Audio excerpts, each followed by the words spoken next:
오늘은 로마서 13장을 하겠습니다.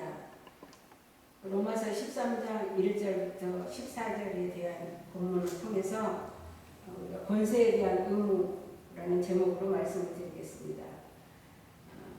오늘 예수를 믿는 우리 각 사람은 위에 있는 권세들에게 굴복하라. 하나님의 말씀입니다. 왜냐하면 이 땅에도 입법과 사법과 행정을 통해서 이 정치를 하게 되어 있죠. 그래서 이렇게 상권분립을 해서 서로 견제하고 균형 있는 정치를 통해서 국민의 자유와 권리를 보호하는 것이 바로 이 땅에 세워진 법입니다.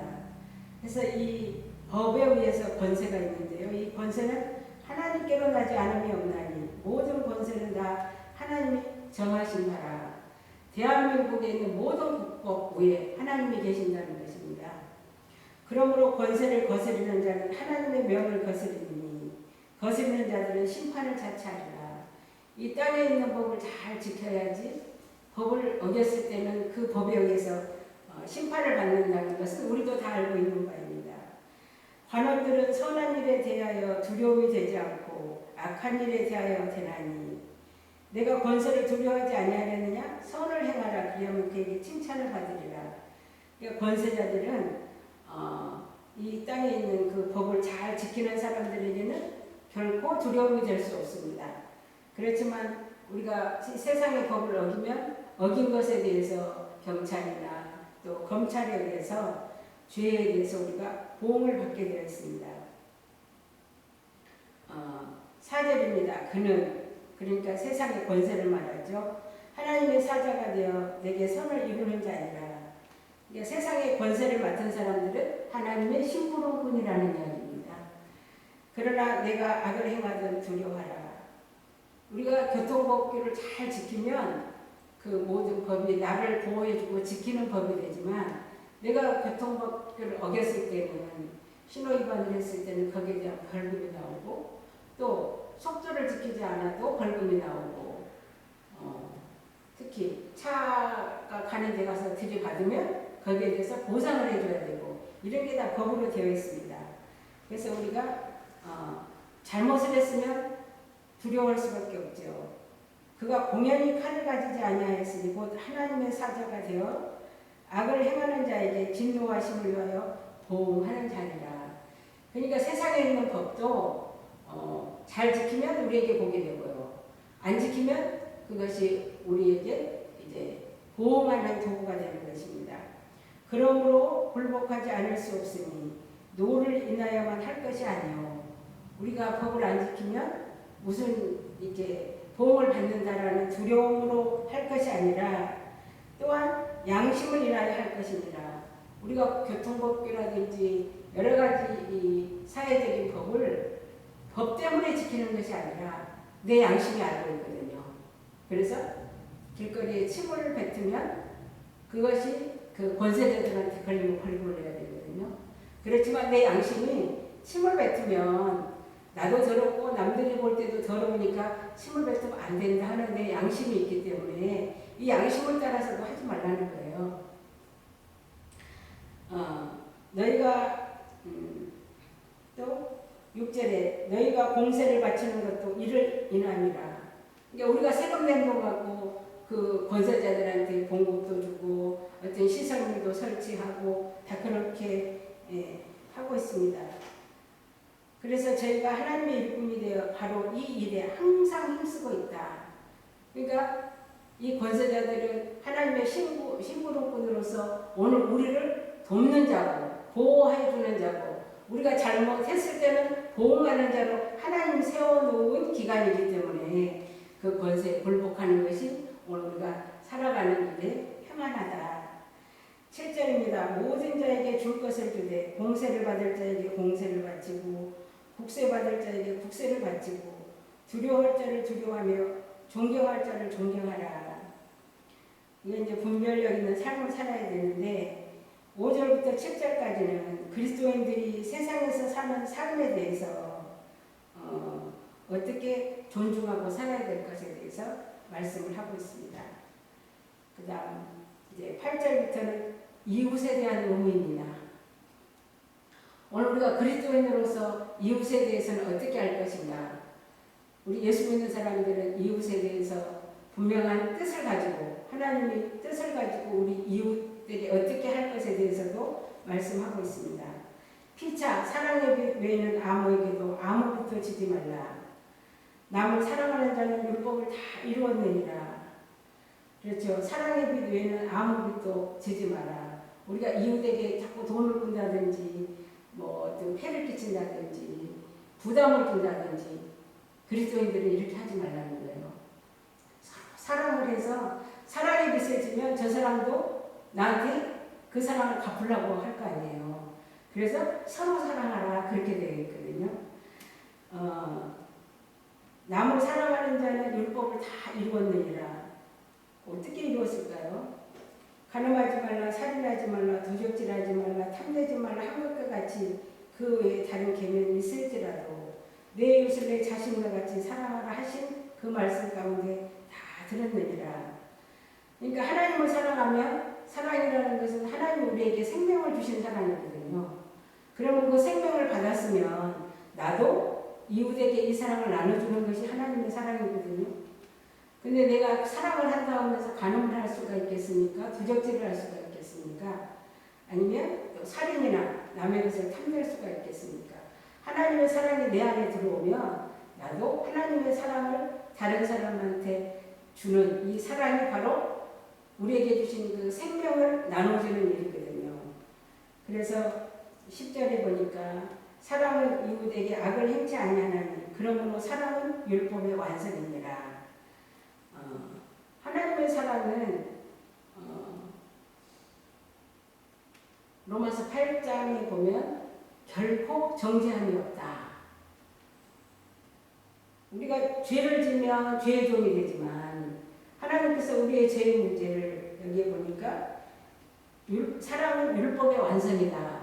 그러니까 예수님은 십자가를 통해서 우리에게 주신 사랑이 뭐냐 그러면 율법을 통해서 자기 몸에 그 율법의 모든 저주를 다 가지고 십자가에 못 박아버리고 율법에 대해서는 이제 죽은 자가 되고 복음에 대해서 살아나셔서 오늘 우리에게 똑같이 복음에 대해서는 살아난 자들로 해서 그 율법의 문제를 다 완성했다. 율법을 완성했다는 말은 율법은 그 사만이거든요. 법을 어겼을 때는 그 법에 의해서 죽어야 되는데 예수님이 대신 죽음으로 인해서 우리는 살아났다 그 말이에요. 그래서 예수님은 그 십자가 사랑은 율법의 완성이기 때문에 오늘 우리가 예수를 믿으면 하나님께서 우리를 보실 때 율법을 어기지 않았던 완전한 자로 봐주신다 그 말이에요. 그게 율법의 완성이거든요. 또한 너희가 이 시기를 알거니와 자다가 깰 때가 벌써 되었으니 이는 이제 우리의 구원이 처음 믿을 때보다 가까웠습니다.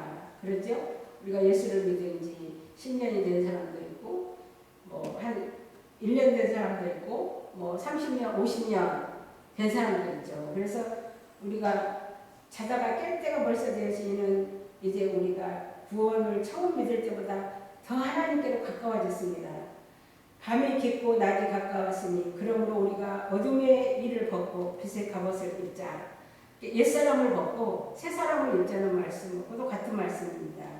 낮에와 같이 단정히 행하고 방탕과 술 취하지 말며 음란과 호색하지 말며 쟁투와 시기하지 말고 바로 이런 일들은 어둠의 일입니다.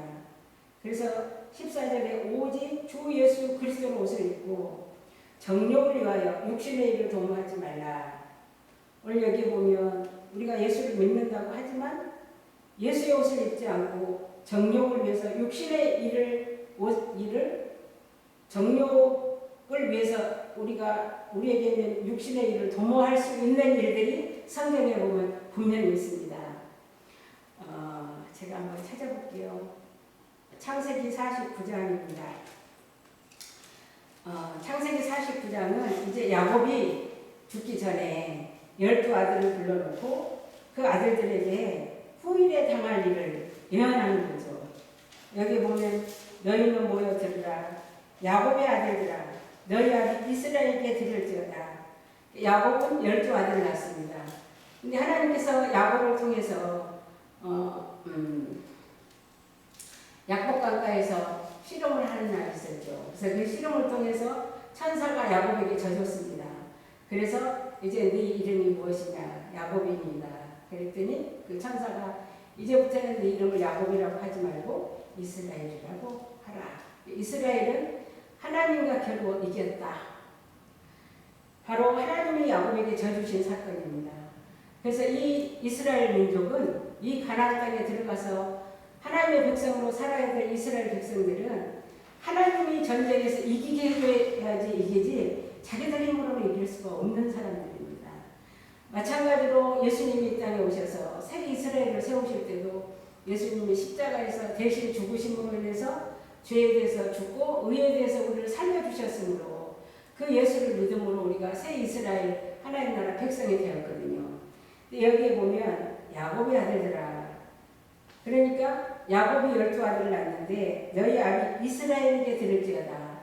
12아들은 구약 교회입니다. 교회의 숫자는 12, 12이라 해야지 교회의 숫자가 완전한 그 교회 숫자라고 합니다.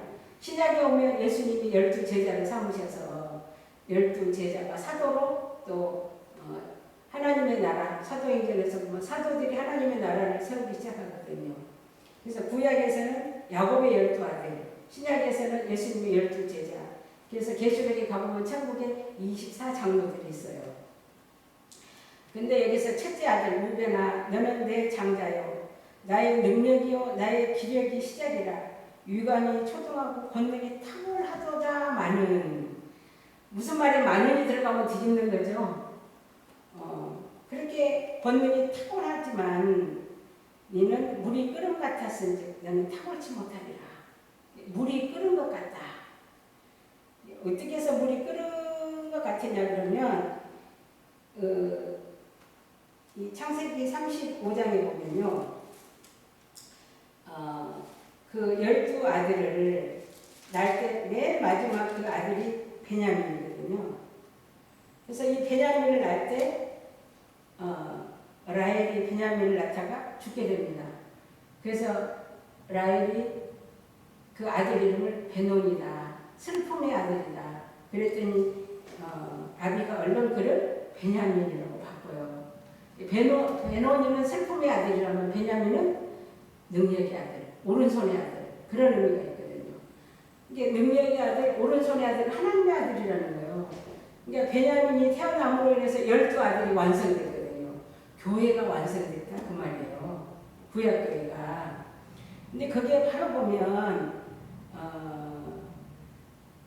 그 베냐민을 낳고 그 다음에 라헬의 묘비라고 써서 이 라헬을 장사하고 그 다음에 22절에 보면 이스라엘이 그 땅에 유할 때에 루벤이 가서 그 성읍 비라와 통관함에 이스라엘이를 들었더라. 12교회 12아들이 이제 구약교회가 딱 시작됐는데 거기에서 루벤이 아까 뭐라 그랬어요? 위감이 초등하고 권능이 탁월하도다 마는 그 탁월한 것을 가지고 자기 속에 물이 끓은같이 정욕이 자기 속에 그 정욕을 이기지 못해서 결국은 비라, 그러니까 이 비라는 라헬의 종이었어요. 그리고 야곱에게는 4번째 부인이었고요. 그러니까 하나님께서는 야곱이 바다나라로 가서 라반의 집에 가서 2딸과 2여종 아내 넷을 얻었거든요. 그래서 이 4여자가 바로 구약교회의 12아들을 탄생시키는 이거 비유이기 때문에 바로 교회였다고 말이에요.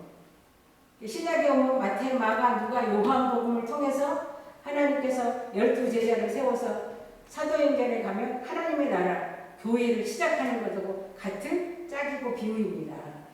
그래서 오늘 14절에 정욕을 위하여 육신의 일을 도모하지 말라 그랬는데 오늘 구약교회의 시작인 이제 12교회가 세워지면서 바로 루벤이 그 육신의 정욕을 이기지 못해서 바로 그 서머였지만 하나님 보실 때는 구약 교회였다는 말이에요.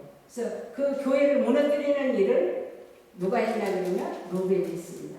그래서 그 후일에 당할 일에 대해서 내가 아비의 침상에 올라 더럽혔음이로다. 그가 내 침상에 올랐었도다. 그러니까 아비의 침상에 오른 그 일은 바로 하나님의 교회를 무너뜨리는 일을 바로 누가 했냐면 루벤이 했기 때문에 이 장자권이 누구한테 넘어갑니까? 유다한테 넘어가고 축복권은 요셉한테로 넘어가게 되고 그래서 이 루벤은 그 지파 12지파 중에서 장자였지만 하나님 앞에서 선지자나 제사장이나 왕이 한 사람도 나오지 않았던 지파가 루벤 지파거든요. 그렇다고 루벤 지파가 없어지진 않았어요. 왜? 하나님의 약속이기 때문에.